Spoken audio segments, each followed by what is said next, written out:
Para empezar tenemos la distribución y actividad de arquea y bacterias en aguas pelágicas.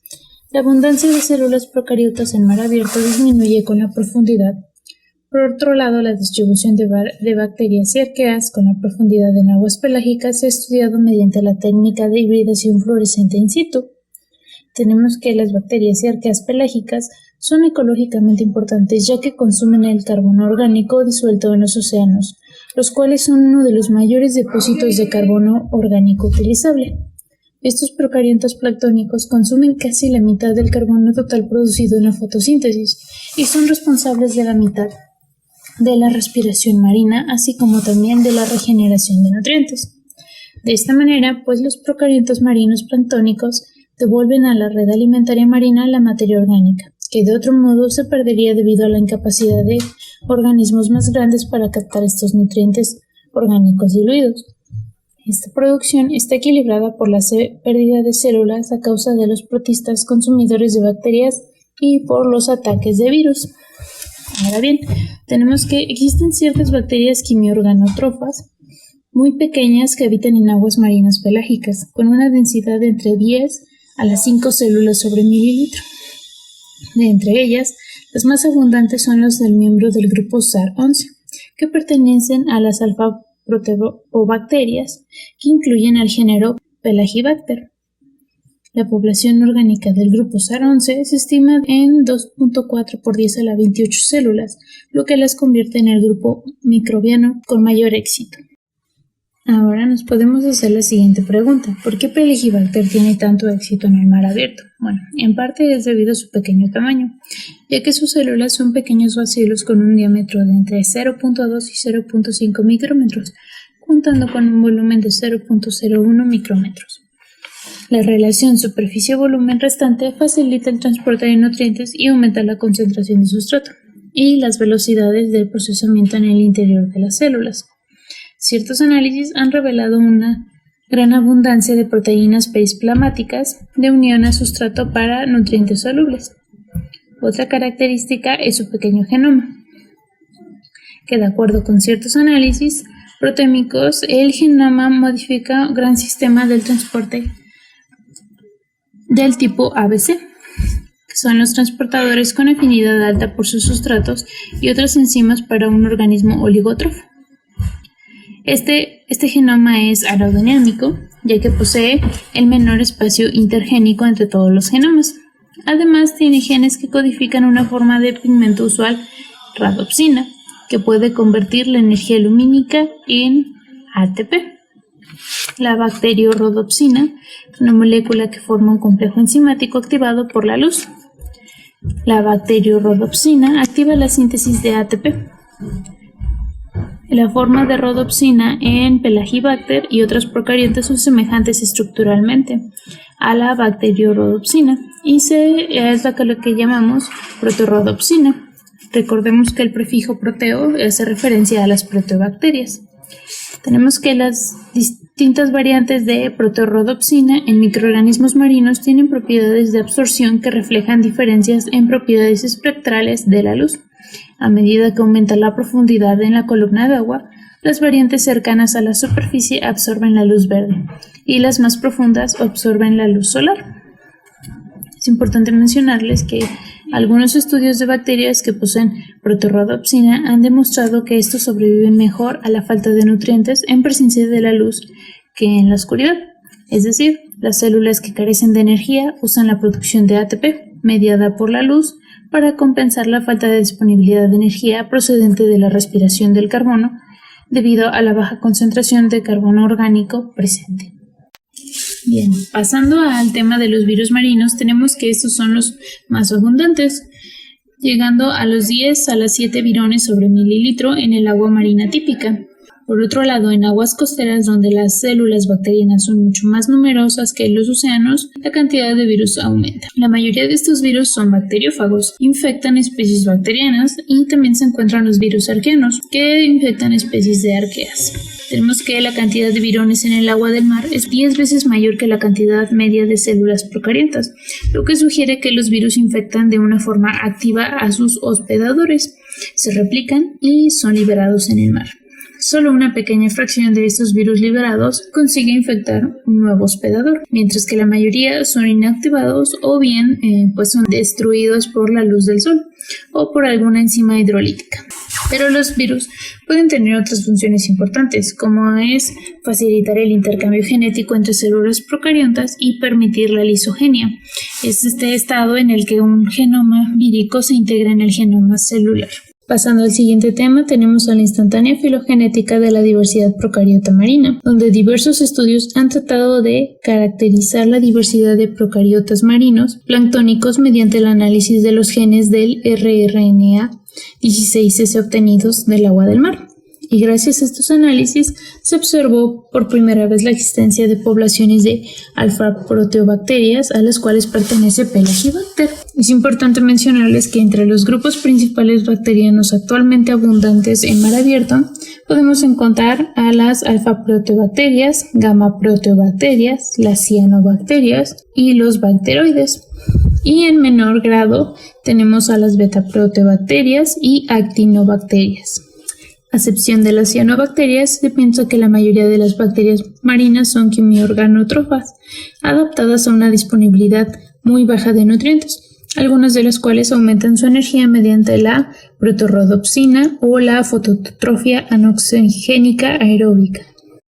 Bueno, ahora hablando sobre las profundidades marinas y los sedimentos en las profundidades marinas, quisiera aclarar que la luz tiene un máximo de penetración en las aguas pelágicas de unos 300 metros.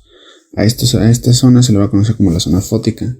Sin embargo, en los cuerpos de agua no encuentra su máximo de profundidad aquí. Existen profundidades mayores, y en profundidades mayores a 1000 metros, esto se le va a conocer como profundidades marinas. En el océano se ha descrito una profundidad máxima de hasta 10.000 metros. Ahora, ¿qué condiciones vamos a encontrar en estas profundidades marinas? Vamos a encontrar principalmente que los organismos aquí se van a enfrentar a 3 retos, que sería una baja temperatura, que esta va a oscilar entre los 2 y 3 grados, una muy alta presión, y en donde en la columna de agua la presión aumentaría 1 atmósfera por cada 10 metros, y una baja concentración de nutrientes. Aunado a esto, la luz aquí es inexistente, por lo que los organismos deberían ser quimioautótrofos, psicrófilas, que serían amantes del frío, y barófilos. Los barófilos son microorganismos que crecen mejor en presiones altas. También existen organismos barotolerantes que simplemente toleran las condiciones de presión alta. Y por último, en cuanto a afinidad a la presión, tendremos a los barófilos extremos, que son organismos que requieren una alta presión para crecer.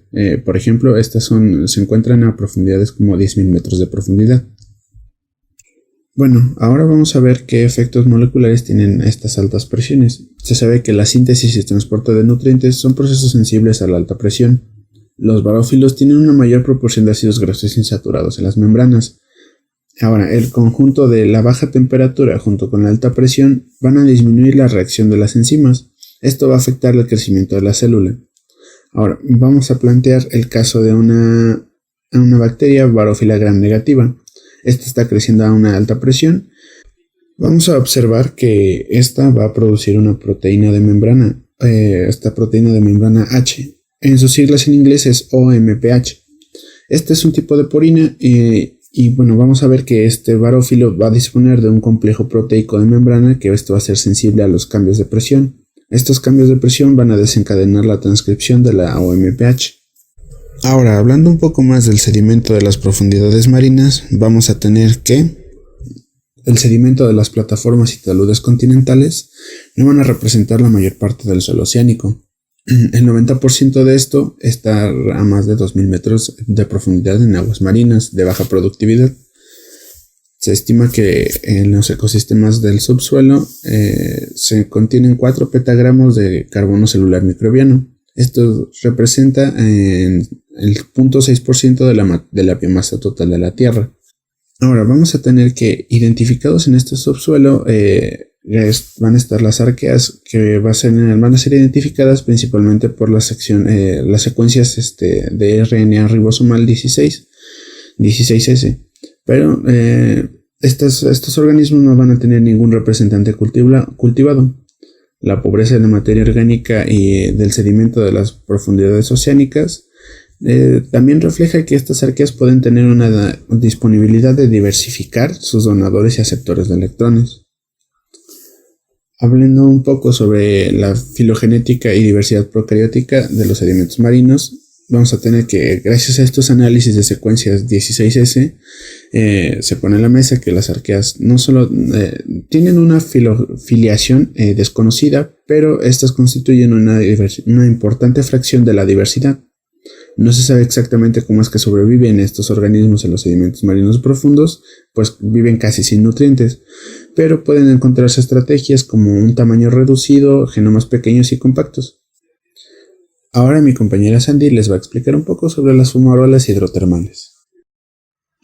Las fumarolas hidrotermales, o también conocidas como fuentes hidrotermales, están ubicadas en las profundidades que van desde los 1000 a 4000 metros de profundidad, en donde el lecho marino, el magma volcánico y las rocas calientes provocan fosas tectónicas donde están en contacto con lo que son minerales como es el hierro y el magnesio, lo que hace que cuenten con una gran diversidad de especies.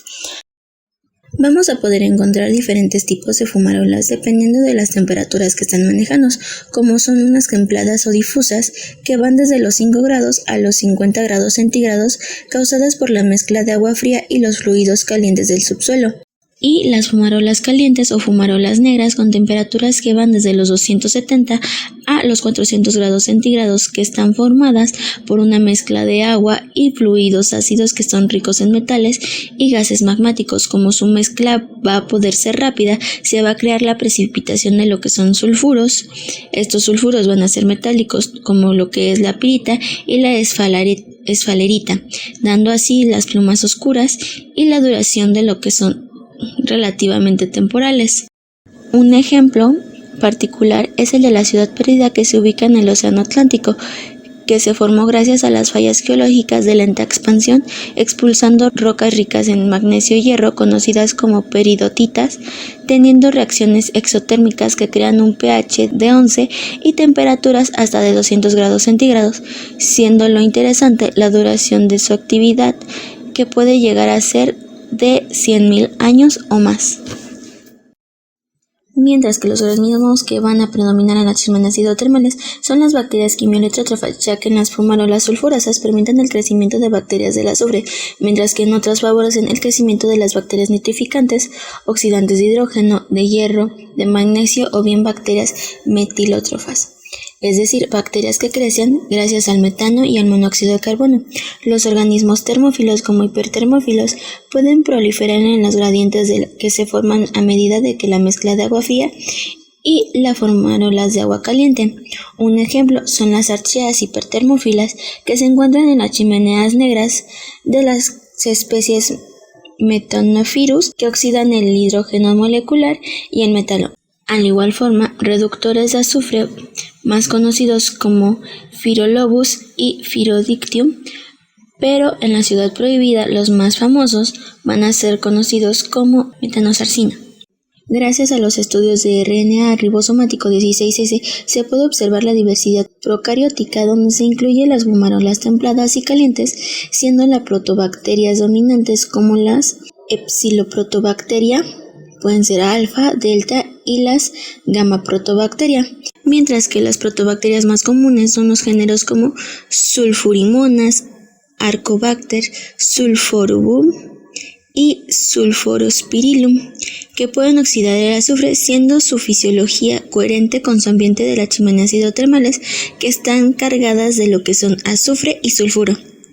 Mientras que en la diversidad de arqueas es menor y limitada, siendo 10 veces menor que lo que son las bacterias, pero su mayoría de estas van a ser metanogénicas.